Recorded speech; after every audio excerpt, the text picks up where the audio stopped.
Carry on करें। और जो क्लियरिंग एजेंट होता है वो इंपोर्ट की शिपमेंट को क्लियर करता है।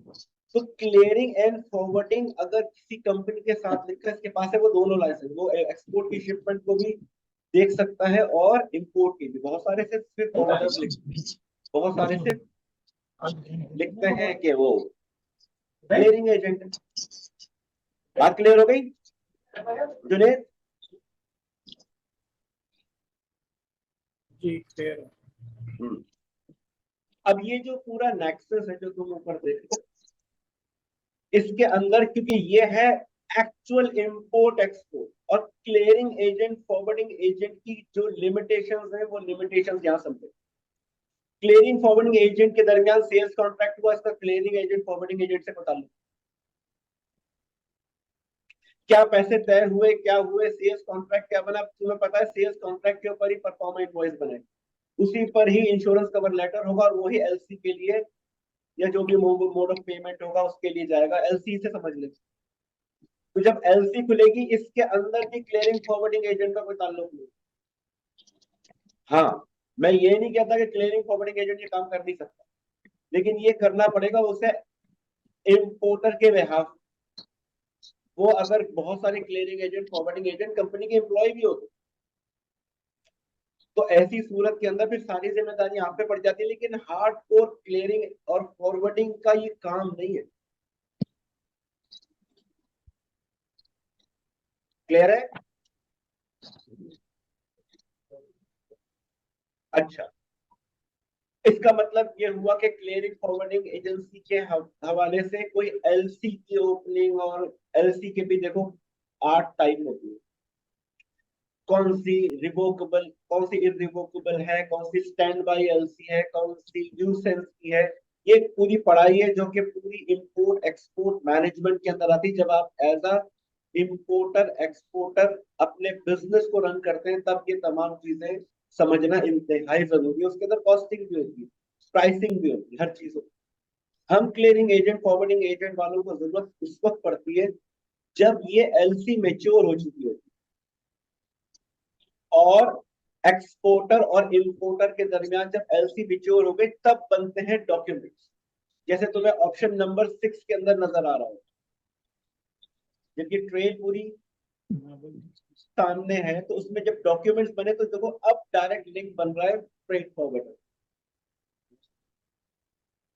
और यहां से फ्रेट फॉरवर्डर की जरूरत हमें क्यों पड़ी? ये इसलिए हमें जरूरत पड़ी क्योंकि मैंने कहा ना, क्योंकि ये कंसोलिडेटर के अंदर काम करता है। तो शिपिंग वेसल के अंदर कंटेनर की जो पोजीशनिंग होगी, जो उसकी बुकिंग होगी, ये सब इसके हाथ। तो हमारा क्लियरिंग एजेंट इसके साथ लिंकअप पे रहता है और यही हमें शिपिंग कैरियर के स्पेस में से हमारी बुकिंग को निकाल कर देगा।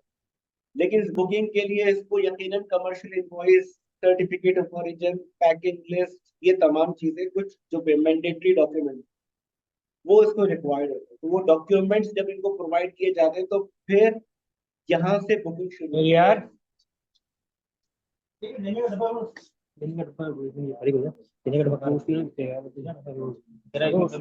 किसी का कोई सवाल है? कासिम कुछ सवाल कर रहे हैं? नहीं तो अपने शॉप पर मिल जाएगा।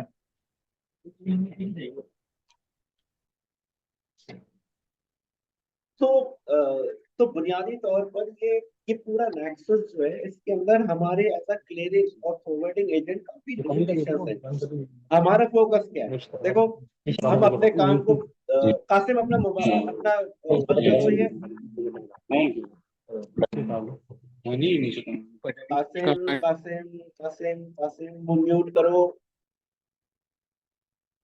तुम बातें कर रहे हो और वो बीच में आ रही। अब सही है।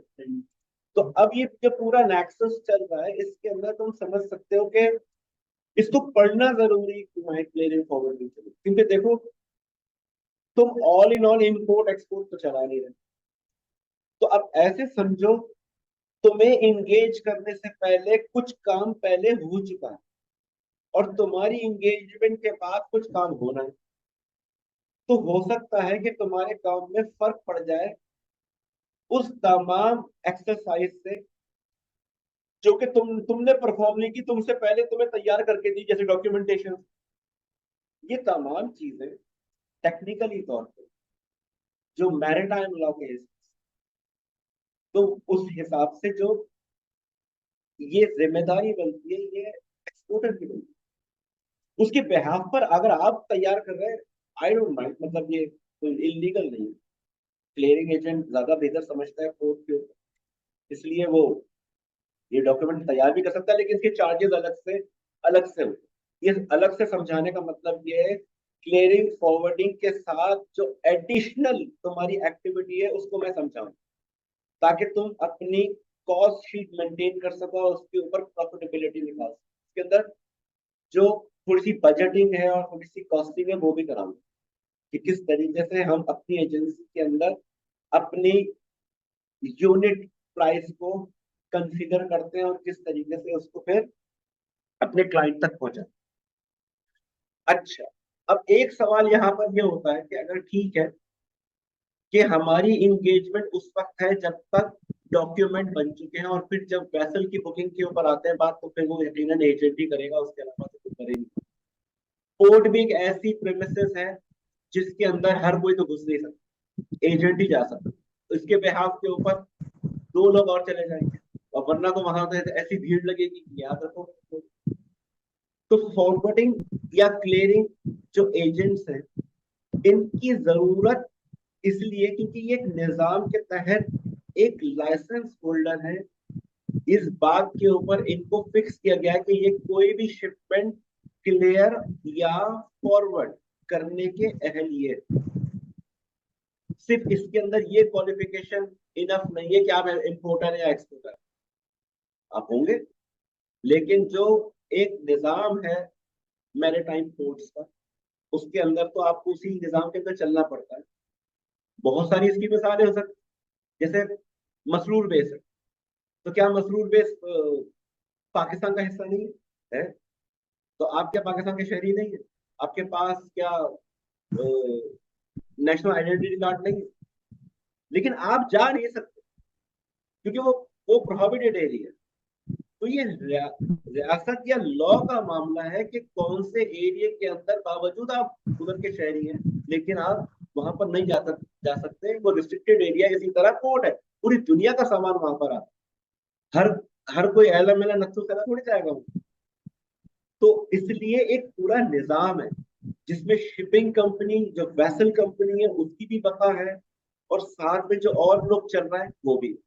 इससे एक बात और समझो कि जिन लोगों के ताल्लुकात फ्रेट कंसोलिडेटर से हो डायरेक्ट, उनके पास शिपमेंट के कंटेनर के सबसे अच्छे रेट होते, क्योंकि वो उस आदमी के पास पहुंच रहे हैं जिसके पास शिपिंग स्पेस। तो अगर उसके पास, अमूमन ऐसा ही होता है, जो बड़े बड़े कंसोलिडेटर होते हैं, वो अगर 5,000 कंटेनर की स्पेस उन्होंने वैसे पे ली है, फर्स्ट करो एवरग्रीन पे ली, तो वो अपने एजेंट्स को अलॉट करते हैं 4,500, और 500 इनके पास होते हैं जो इनके अपने पर्सनल क्लाइंट्स होते हैं, या मतलब